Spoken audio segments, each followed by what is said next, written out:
What's up guys, Jay Skate Day here with another shoe review for you guys. This one is going to be very special. It quickly rose into my top 3 and it just does so many things so well. It needs a lot more recognition in the skate world anyway, so I'm very happy and proud to bring this shoe to you guys' attention.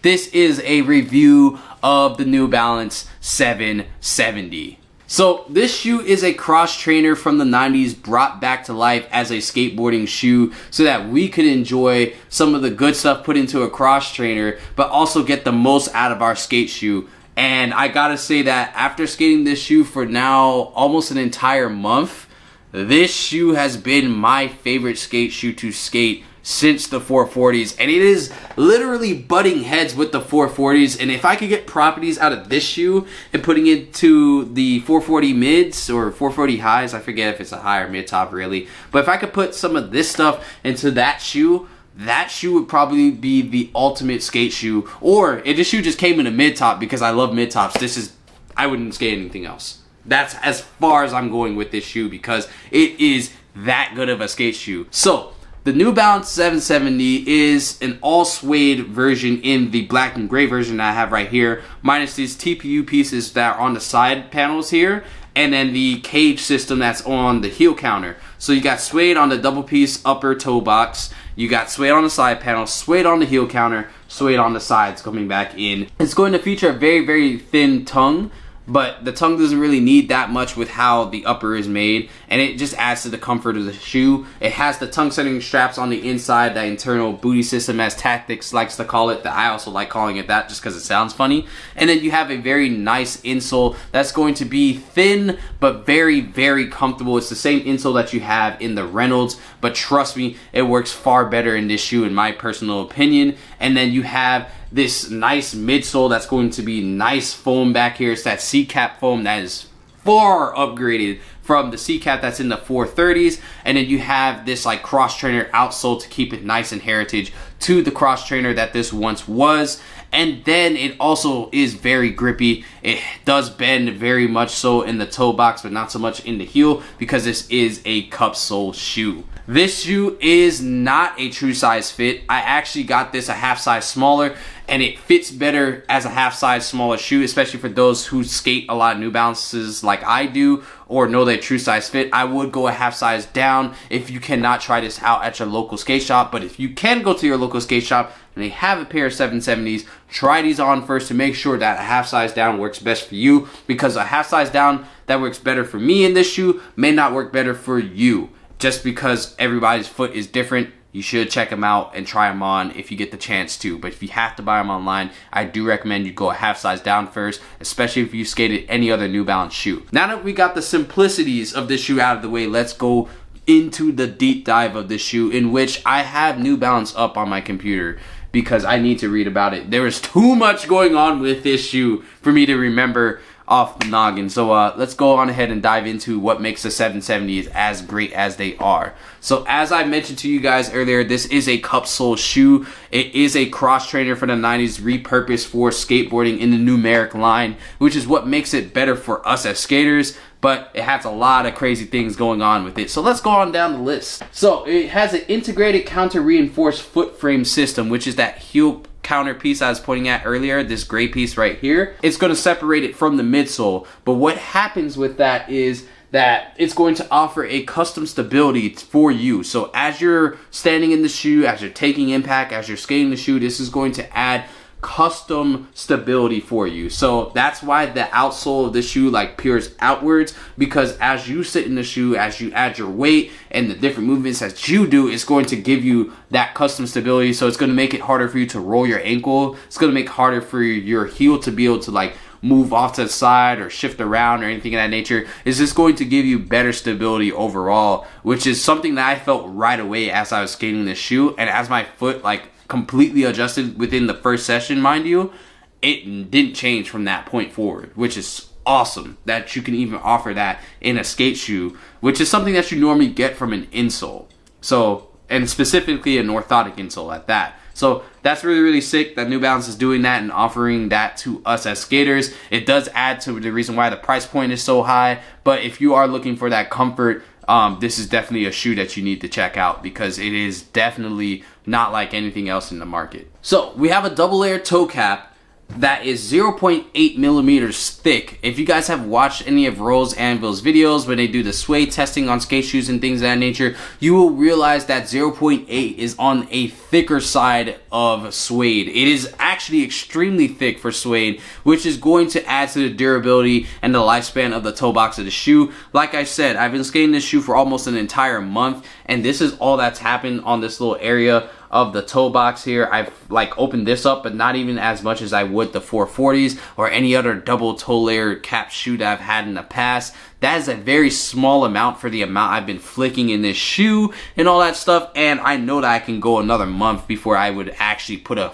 full-on hole in this, or before this would get frayed and start looking really ugly. I think it's going to be one of the main reasons why I personally will get another pair of this shoe to skate in the future. I'm just hyped alone on the fact that the suede is that thick and I have such minimal tearing for how long I've been in this shoe. I've been in this shoe for about a month in total, and I've been skating at least 4 to 5 days every single week. So maybe not a month in total, but definitely a good amount of sessions and a good amount of skateboarding to realize how much flick I've been putting into this shoe and still haven't torn or put any serious damage into this shoe. This could definitely go another month before I probably see any serious damage, and then I could probably take it an extra couple of weeks before I would need another shoe, which for me is amazing because most shoes don't exhibit this level of durability when I'm skating it for as long as I have been skating it. So makes the shoe really awesome. Really hyped on this durable toe cap here. There probably was a way to protect my laces. If I wanted to, I probably could have put the 2 laces that are fraying right here under this. I may do that in the future just to see if it actually protects those laces, because those are the laces that are in the most danger for ripping, and I will definitely rip this shoelace right here as I continue to skate the shoe. But outside of that, there is no other function other than just to add some extra stability in the forefoot area. To top it all off, we do have this midsole that is the C-cap. This is an upgraded version of the C-cap midsole that we have recently seen in the 430 New Balance. So the 430 New Balance was an entry-way shoe just to give you the minimal amount of impact that is put into a cup sole shoe. This is the lowest amount that you could see in a cup sole shoe, and that shoe took a decent amount of impact. I liked it. Now this is a highly upgraded version of that C-cap, giving you so much impact protection in the heels that honestly I didn't need to change out the insole or anything of that nature. Honestly, I think I could go even thinner on the insole and still get that same cushioning that I've been getting out of this shoe. I haven't been afraid to jump off of much with this shoe, although I don't have much footage in it. The C-cap is just really solid in this shoe. It gives a good amount of impact protection, and it's something that if you have skated the Reynolds, this is a thinner version of the impact that you're getting out of the Reynolds, but still enough to rival even the Reynolds, the 480s, and other shoes. I honestly love the way that this shoe takes impact the absolute most when it comes to all the shoes I've skated up until this point. This doesn't take a lot from my board feel, but it definitely eats a lot of the impact I needed to eat, and I love this shoe for it. And it is the highest selling point of this shoe. To have this stability back here and still be able to take that custom impact and comfortability, I love the way that this shoe skates, and I honestly think it's something that most people, if not everybody in skateboarding, should check out at least one time on their foot. I enjoyed the way the 770s have been skating.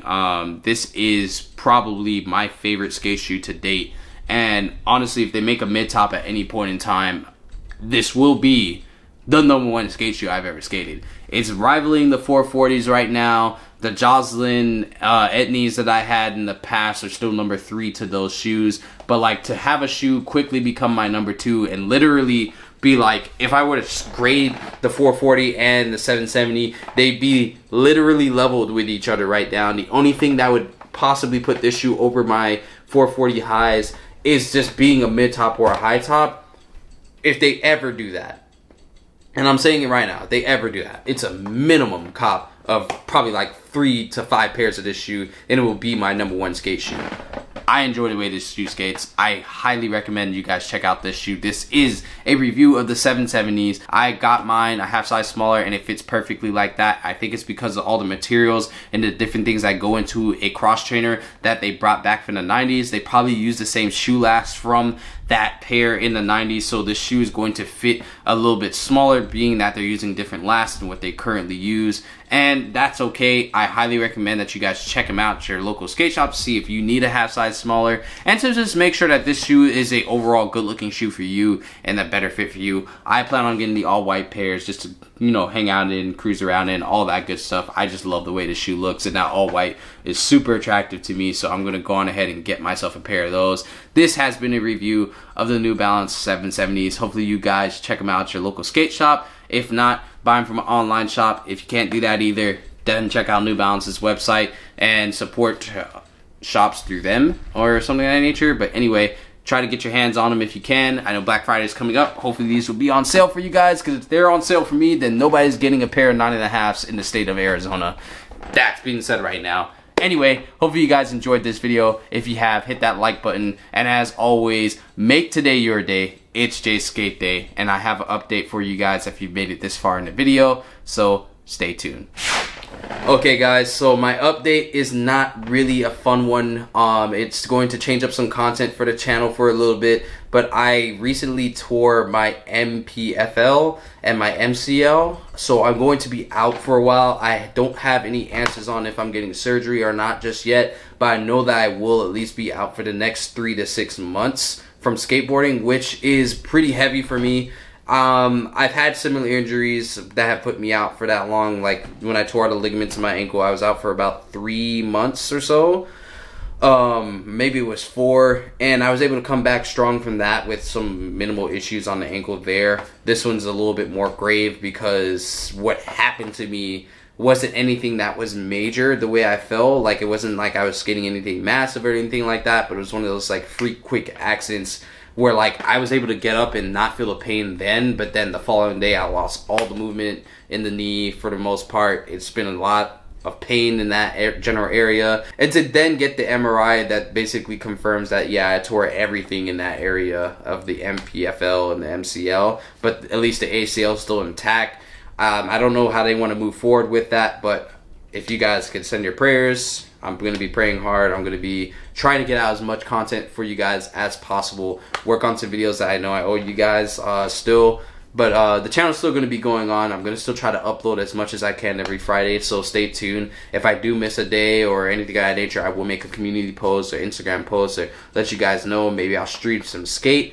Whatever I can figure out to get some videos to you guys, because I do not want to leave you guys hanging, especially because like this is, you know, something that just happens, you know. I'm a very physical dude, love skateboarding. I like being out there doing any type of sport that I can. If it wasn't skateboarding, it'd probably be basketball, or I'd probably try to get myself trained up for rugby or something of that nature. I love using the body. I love the way skateboarding feels. I love extreme sports, and I love seeing you guys out there doing it too. So to be able to bring you guys videos that make your day and things of that nature, and that even I could look back on and it makes my day, it makes me want to go skate, is all I could ever ask for. So thank you guys for sticking with the channel. I hope that you guys stick with the channel as I go through this process. I'll even try to vlog some of the process for you guys. If you guys want to see some vlogs and how I recover and things of that nature, I'll make content on it for sure, because I know it could help out some of you guys who are going through similar injuries, or who may go through injuries in the future, or have gone through these injuries in the past. I'm going to come back to skateboarding. I'm going to come back stronger than I was for sure. I know I haven't been doing the best that I can to stay healthy, and I know that the lifestyle I currently live isn't the most healthy lifestyle to the way that I am trying to skateboard and trying to bring out content for you guys. So I'm going to be doing everything I can to remedy that, so that I could be more healthy, so I can learn more tricks, so I could just be in step with skateboarding and do the best I can to help you guys be good skaters as well, and even just be a good example of a good skateboarding YouTuber, I guess.